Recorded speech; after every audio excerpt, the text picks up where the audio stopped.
Hola, muy buenas noches. Yo soy Beto Ortiz. Aquí empieza una nueva edición de Beto a Saber, su dominical de todas las noches.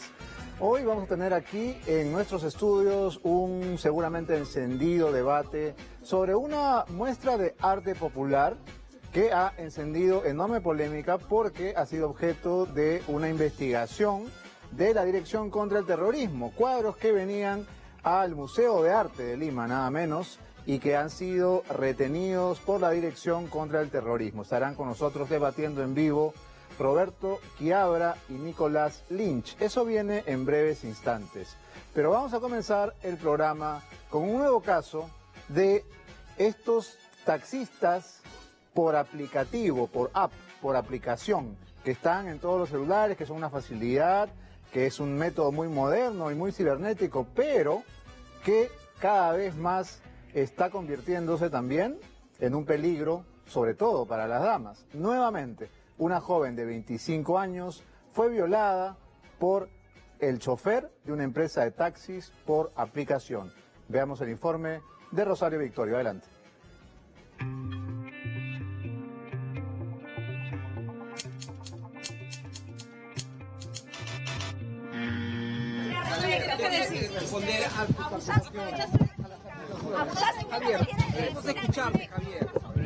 Uno puede pensar que al pedir un taxi de aplicación tiene garantizada su seguridad y no corre ningún peligro, pues se equivoca.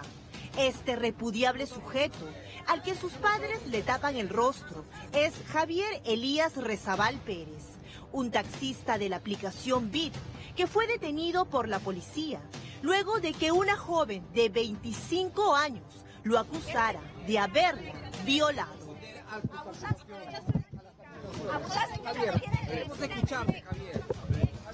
¿Qué clase de choferes tiene la empresa Bit al frente de sus volantes? ¿No se supone que le piden los antecedentes policiales y penales a sus pilotos para que puedan trabajar? Muchas de estas empresas utilizan conductores que no son taxistas.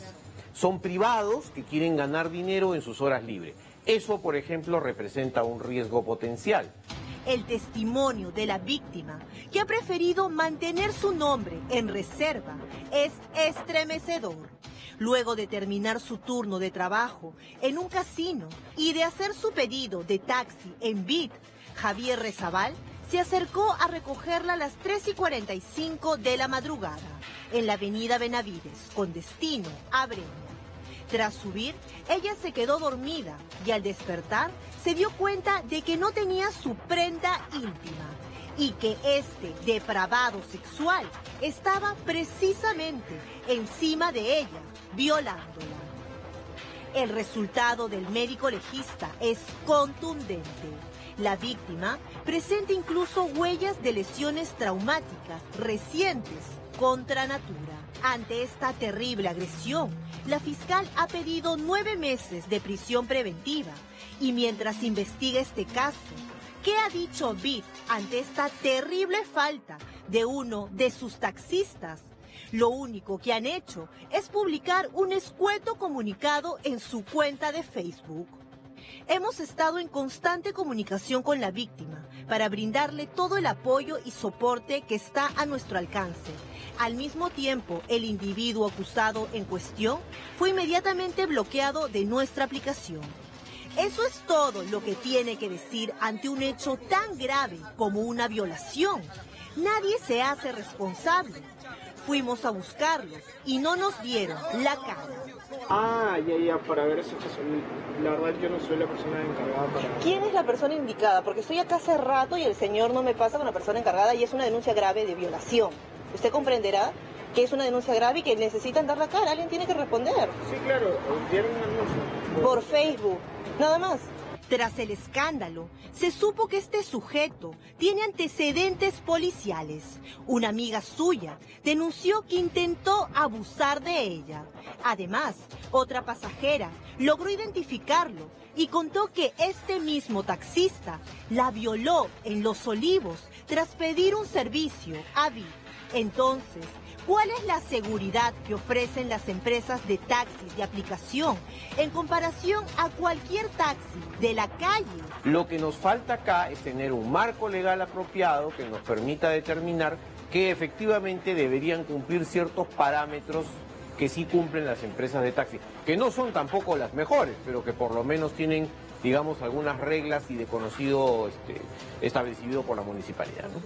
Pero este no es el primer escándalo que afronta BID.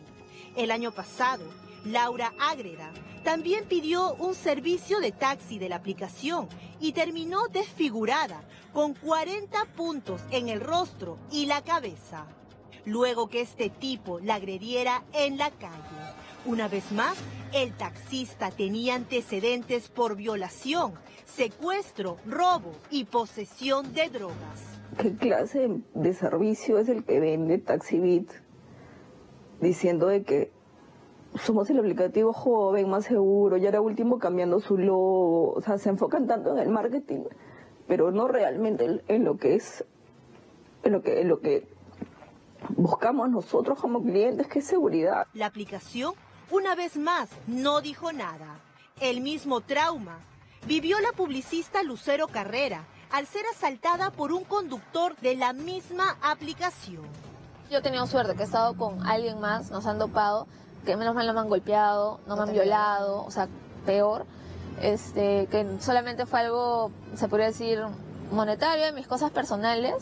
Entonces, como no hay una denuncia o constantes denuncias, nadie fiscaliza tampoco esas aplicaciones, porque se lavan las manos diciendo somos los intermediarios entre el taxista y el pasajero. Ya mató al taxista y ya tú resuelves. Entonces, cuando pasan esas cosas, ya realmente ¿a quién acudes? El gran responsable en el fondo es quien administra la ciudad, porque ese señor debería tener una gran base de datos donde yo tenga identificada a la persona que conduce con el vehículo que conduce. Y es que para pertenecer a BID no es necesario cumplir con requisitos complicados. Solo basta con tener un celular con internet, licencia de conducir y SOAT. Eso es todo. Es decir, cualquier persona con alteraciones mentales o con papeletas acumuladas podría estar tras el volante. Por ejemplo, yo soy un taxista formal, como le dije, tengo todos mis documentos, tengo brevete profesional, certificado de operaciones, carnet de seguridad vial, habilitación de conductor. Pero ellos en el contrato de la aplicación, ¿qué ponen? Que TaxiBit asume que el conductor tiene todos estos documentos. Ahora que sabe cuál es la verdad tras los taxis de aplicativo, ¿usted se siente segura? Lo único que queda es esperar que los taxis de aplicativo sean realmente lo que ofrecen, taxis seguros.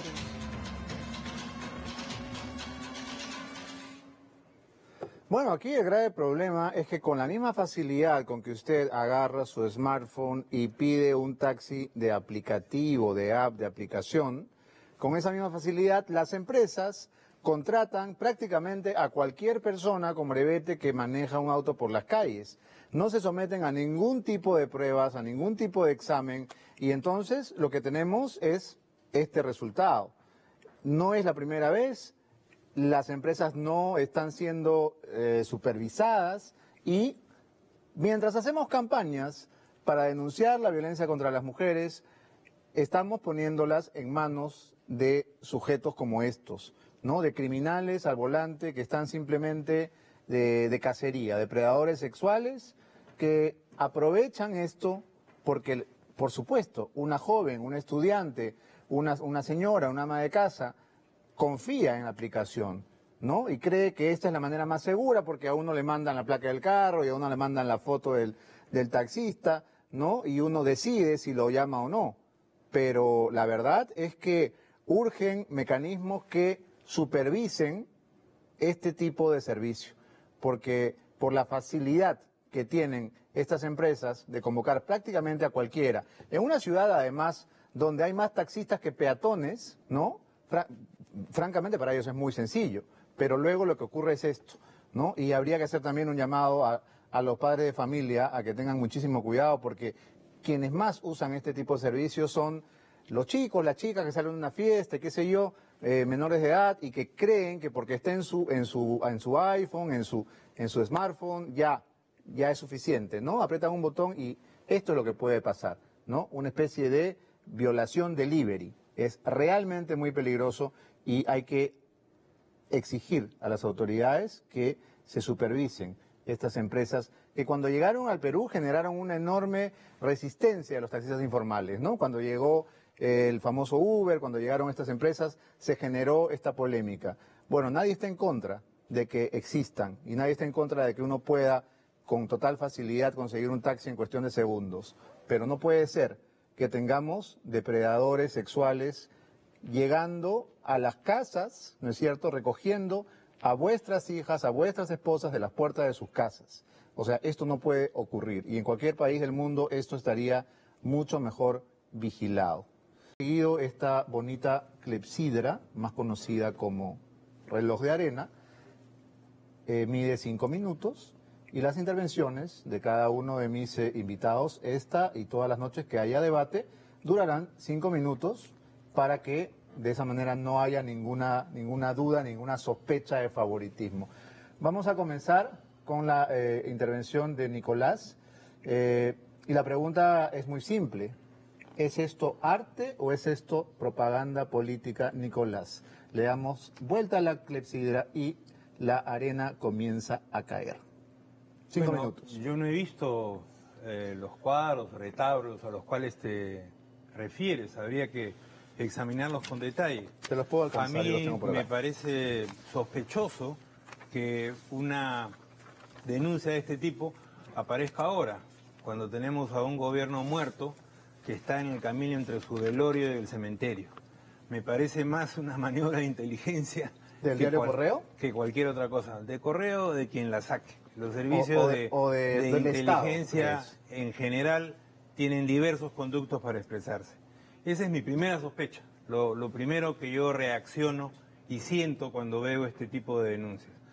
Lo segundo es que habría que saber de los especialistas. El Museo de Arte de Lima es dirigido por una distinguida señora, Natalia Magluf, que conoce estos temas y francamente me sorprendería mucho que haya aceptado importar de los Estados Unidos un conjunto de obras que puedan ser calificadas de apología del terrorismo. Por lo demás, creo que un retablo, un cuadro, expresan algo de acuerdo al contexto y la explicación que se den de los mismos, en cualquier exposición, ¿no? Y que este tipo de denuncias a mí a lo que me llaman es que se quiere obviar el problema central respecto de Sendero Luminoso. Se trata, ¿Cuál voy a es el alcanzar a problema ambos central? unas copias de las imágenes. Se trata de las famosas ¿Cuál tablas es de el- Sarwa, ¿no es cierto? Que tú debes conocer, Nicolás. ¿Cuál es el problema central? El problema central es que la derecha en el poder, en sus diferentes expresiones, Fujimorismo, PP Causas, PPC, APRA, evita el debate político e ideológico con Sendero. Lo evita. Lo evita en el movimiento magisterial, lo evita en las universidades y quiere mandar al ejército, a la policía, al combate contra remanentes de esta organización terrorista, ¿no? Abdicando de sus obligaciones. Como partidos, se supone como centros de producción de ideas. Esa es mi reflexión central, ¿no? De que esto no es nada más que un experimento a ver si prende, ¿no? Y ponemos en la escena política un elemento distractor. ¿Tú sigues convencido de que la manera de combatir a Sendero es en el terreno del debate de las ideas? En las Político, universidades. no solo en el terreno del debate de las ideas, también en el trabajo político. Yo dije el año pasado en varias oportunidades, cuando se denunciaba la presencia de Sendero Luminoso, lo hacía el ministro del Interior, Basombrío del momento, que ¿a dónde estaban los partidos políticos? ¿A dónde estaba el trabajo magisterial del gobierno, de los PP Causas, del Fujimorismo, del APRA? Desaparecidos, ¿no? Se quejaban de que había una influencia radical, probablemente existía, a mí no me consta, ¿no? ¿Y a dónde estaban ellos? Con un trabajo alternativo, con una expresión distinta que mostrarle a esos maestros, que mostrarle a diversas expresiones de la juventud en nuestro país. Yo creo que esa es la responsabilidad central. Y no me parece, hasta donde veo, estar confeccionando bombitas de tiempo, ¿no?, para ver si las convertimos en elementos distractores. Rafael Rey dice que hay que destruirlas. Rafael Rey ha dicho lo mismo desde que lo conozco, lo mismo que Urresti. Es un monólogo el de esos señores. Hubiera sido interesante obtener una opinión de otro tipo, ¿no? Por ejemplo, por eso de estás alguien... acá, pues, para eso has venido. Por ejemplo, no, me refiero en el reportaje. Por ejemplo, de alguien especializado en arte. A mí me gustaría la opinión de la señora Magluf. Dificulto, sinceramente, que ella, con lo experta que es en el tema, haya importado, pues, un conjunto de piezas que hacen apología del terrorismo. Francamente, me cuesta creerlo, ¿no? ¿Qué sería para ti, Nicolás, apología del terrorismo? ¿Qué tendría que contener o qué requisitos debería cumplir un cuadro, qué sé yo, cualquier tipo de manifestación artística para que, en tu criterio, sea considerada apología del terrorismo? Bueno, la incitación a los actos de terrorismo que hemos conocido en este país en épocas parece que pasadas, ¿no? Ponme un ejemplo. Bueno, por ejemplo, lo que sucedió en Tarata o el tipo de guerra que desarrollaban los senderistas contra las comunidades, ¿no?, con las masacres que hemos visto, etcétera, ¿no? Sin embargo, ¿es ese el problema central con Sendero Luminoso hoy día?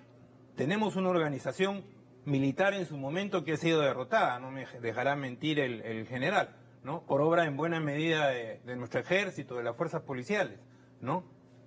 Queda, sin embargo, pendiente un combate político ideológico. Se acabó el tiempo, ¿no? Muy bien, es el turno de Roberto que abra.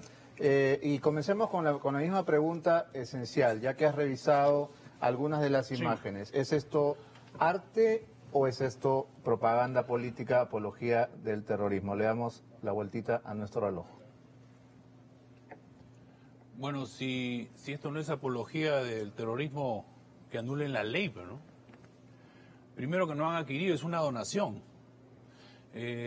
Si yo también tuviera mis artistas populares y les hago hacer unos 31 gráficos iguales y se los regalo al museo cualquiera de Estados Unidos sobre el 11 de septiembre, por ejemplo, el atentado de la maratón de Boston, el atentado en Manhattan y todos los atentados que han tenido, ¿qué dirían ellos?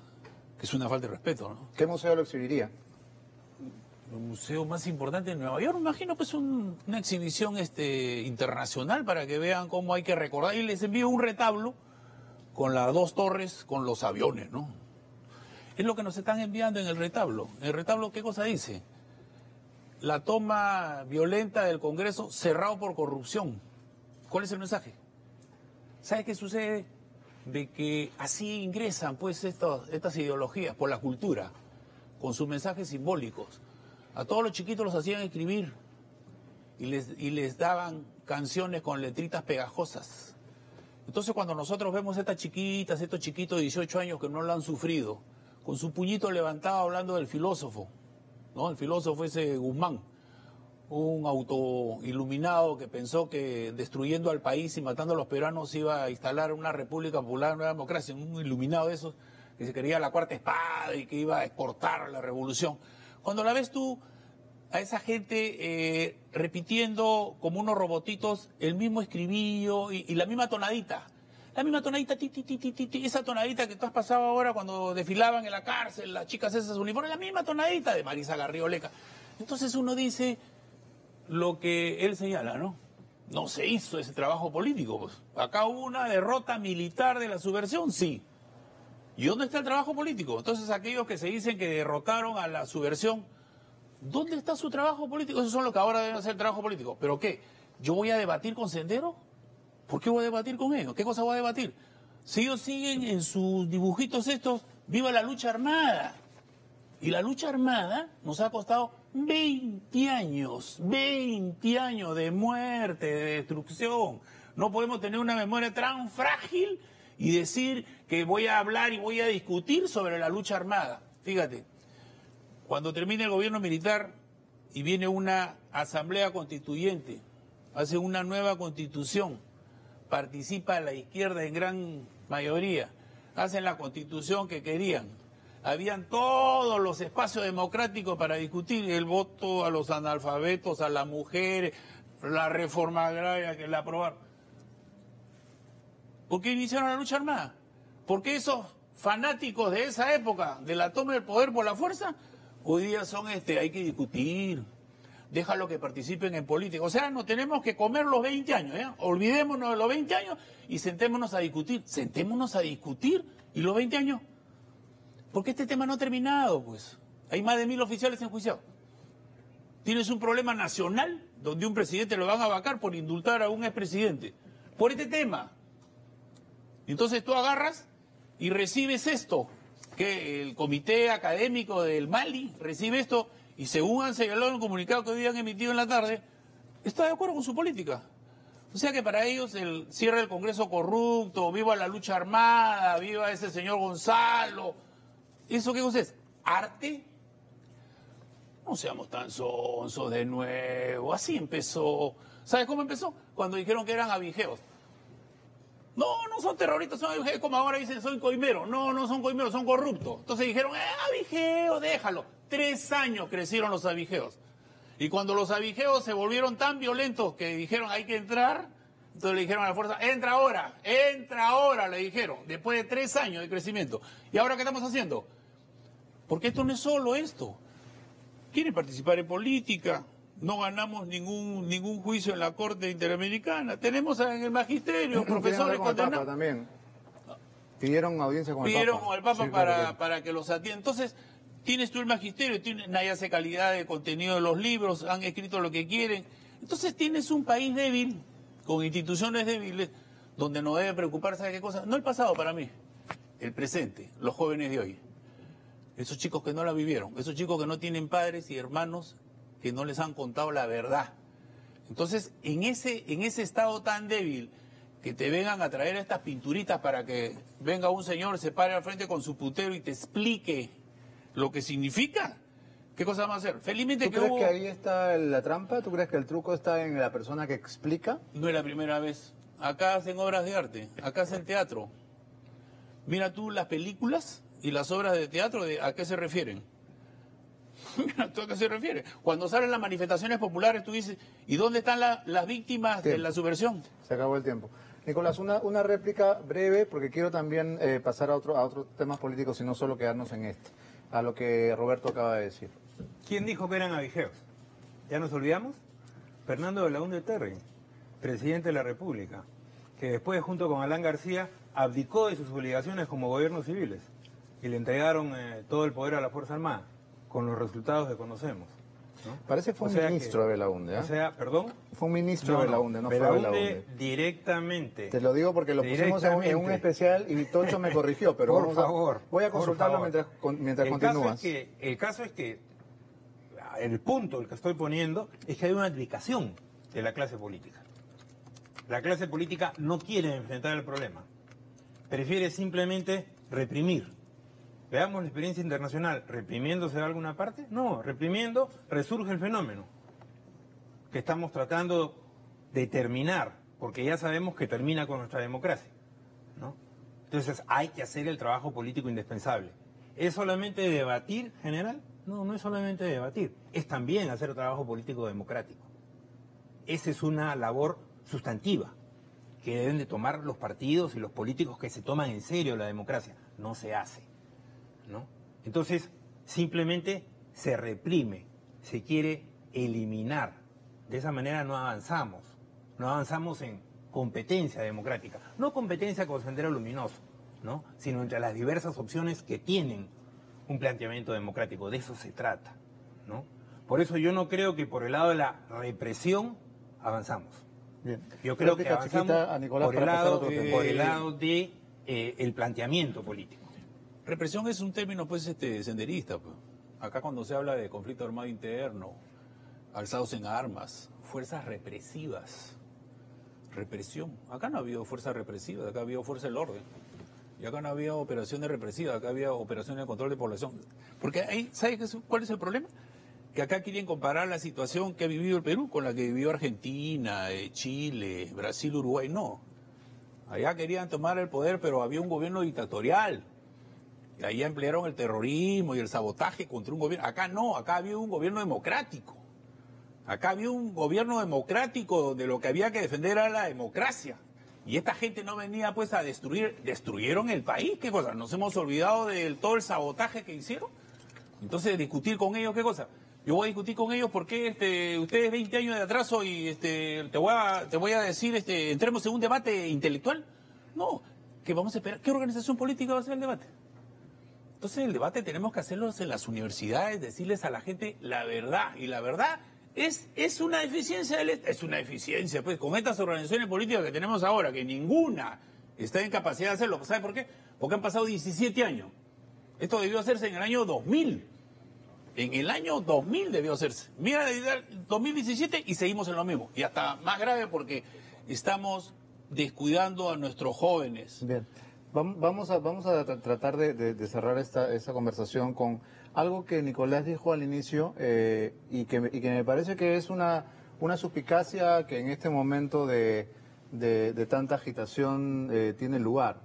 Tú dijiste, estamos discutiendo una exposición cuando, mientras tanto, tenemos un presidente cadáver y un gobierno que se viene abajo.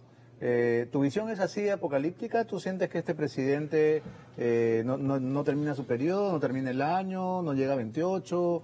¿Cuál es tu diagnóstico, Nicolás? Yo no creo que es apocalíptica, ¿no? Yo creo que es lo que señalan la mayor parte de los analistas. A ver. Que con el indulto a Alberto Fujimori, más allá de si esté a favor o en contra, este gobierno se terminó, ¿no? Y yo creo que lo bueno para la salud democrática del país es que asuma el vicepresidente, el señor Vizcarra, y se convoquen lo más antes posible a nuevas elecciones. ¿Se terminó por falta de legitimidad? ¿Se terminó porque traicionó a sus electores? ¿Por qué se terminó? Por falta de legitimidad, o sea, los sucesivos errores. El indulto a Fujimori no es el primero, como todos sabemos. Han habido sucesivos errores que han debilitado drásticamente el gobierno y que yo creo que le quitan a los ojos de los ciudadanos posibilidades de credibilidad. La credibilidad es la gasolina de cualquier gobierno. Este gobierno se quedó sin combustible, ¿no? Se quedó sin combustible y está, por lo tanto, en un punto muerto. Ahora, ojo, ¿por qué decía que es cadáver, pero no ha sido enterrado todavía? Porque en el Perú la política tiene una dimensión necrológica. Aquí los cadáveres siguen haciendo política. Por lo tanto, hasta que no esté enterrado y haya un reemplazo, esto no va a terminar. ¿La izquierda no llamó a votar por Kuczynski? La izquierda, sí. Que yo sepa, Kuczynski no fue candidato de izquierda. Verónica Mendoza, ¿no?, dijo, voten por Kuczynski. En segunda vuelta, ¿no? O sea, por el tipo de sistema político que tenemos, sistema electoral que tenemos, que lleva a las fuerzas a realinearse en una segunda vuelta. Y que con ese sistema de balotaje es lo sano y democrático, ¿no? Pero no hubiera sido mejor quedarse callados, porque esto es lo que eligieron, ¿no? Yo te repito, ese sistema está hecho para que las fuerzas se realineen, ¿no? O sea, en ese sistema de balotaje, quedarse callado, en mi concepto, es una irresponsabilidad, ¿no? Bueno, pero entonces por eso parte de la izquierda llamó a votar por Kuczynski, a eso me refiero. Por eso, que pues, las antípodas, ¿no? Y te estoy diciendo que en el sistema de balotaje es lo que toca como responsabilidad democrática, ¿no? Sin pertenecer yo a Nuevo Perú, pero sí habiendo votado por Verónica Mendoza en primera vuelta, creo que Nuevo Perú se ha comportado correctamente en el Congreso, ¿no? En todo el proceso de esta frustrada vacancia y después, ¿no? Y me parece que expresa ahora correctamente también, lo ha dicho Verónica Mendoza, la necesidad de adelantar elecciones, ¿no? Bien. Roberto, ¿el presidente está muerto, está agónico? ¿Cuál es tu diagnóstico? Bueno, vamos a empezar por el principio. Se generó mucha expectativa, ¿no? Un gabinete de lujo que yo nunca había visto en las encuestas de opinión. El nivel de decepción decepcionó. Y decepcionó por errores propios de gente que aparentemente se suponía que tenían experiencia política, ¿no? Porque no era una persona, no era un improvisado, aparentemente, pero todos tenemos nuestro techo, ¿no? Y yo creo que ahora, por el bien de la situación democrática del país, porque nos costó mucho, el Jurado Nacional de Elecciones cometió tales errores que tuvimos que tragarnos esta elección para decir de que teníamos una elección más democrática, porque sacó de carrera a dos candidatos que tenían las mayores posibilidades de pasar la segunda vuelta, Acuña y Guzmán. Entonces, ahora, ¿qué cosa es lo que viene? Ahora lo que viene, la situación de él está por culpa del mismo. La mentira del indulto, que hasta sus mismos congresistas y ministros renunciaron por eso, y la cuestión de la corrupción de Odebrecht. Yo creo que la única manera para mí de volver nuevamente a presentarse una moción de vacancia por incapacidad moral sería de que el testimonio de Barata de fin de febrero lo involucre gravemente al presidente. Yo creo que sería ya el punto donde ya no tiene mayoría en el Congreso. El Congreso se ha quedado sin bancada, ni la bancada de él está completa. ¿No han estado de acuerdo en prácticamente nada? ¿Están de acuerdo en que Martín Vizcarra debería asumir?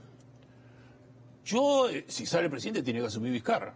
No, claro, sí sale, pero ¿en este momento debería? Yo creo que todavía hay que dejar que el presidente tome aire, se dé cuenta de la situación tan débil que está y que este gabinete empiece a trabajar, porque todavía no empezó a trabajar. Este gabinete tiene que ponerse a trabajar, empezando, ¿sabes qué?, con la reconstrucción en el norte. Lo que pasa es que el Perú es tan informal que cuando sucede algo grave, nos convertimos en rusos, nombran un zar. Y es un zar que es un aprendiz de brujo que das una ley y aplica el arte de magia, el arte de la guerra, ¿no? Entonces creen que con un zar y con una ley solucionan los problemas. Y después todos nos volvemos bomberos, porque hay que solucionar el problema y militarizamos el país, porque hasta la defensa civil hemos militarizado. Si no fueran por los soldados, hoy día la gestión en el norte estaría mucho más grave que la que está hoy día. Entonces, la reconstrucción con cambios. El único cambio que había sido el cambio de zar. Salió de la forma y entró Quispe. Pero es la misma cosa, ¿no? Bueno, le hemos visto nosotros. Llegó de nuevo el fenómeno del niño y no pasó nada. El maquillaje para la visita del Papa, yo creo que ha sido una vergüenza también, ¿no? Bien, el tiempo nos ha ganado ahora sí. Gracias por haber estado con nosotros. Tenemos que hacer una pausa. Y ahora regresamos. Dicen en las redes que hasta el CUI ha renunciado ayer o anteayer. ¿No? Ya volvemos, Beto Saber. Las 11 de la noche ya los espera con toda la información en ATV Noticias. Pilar Higashi, adelante.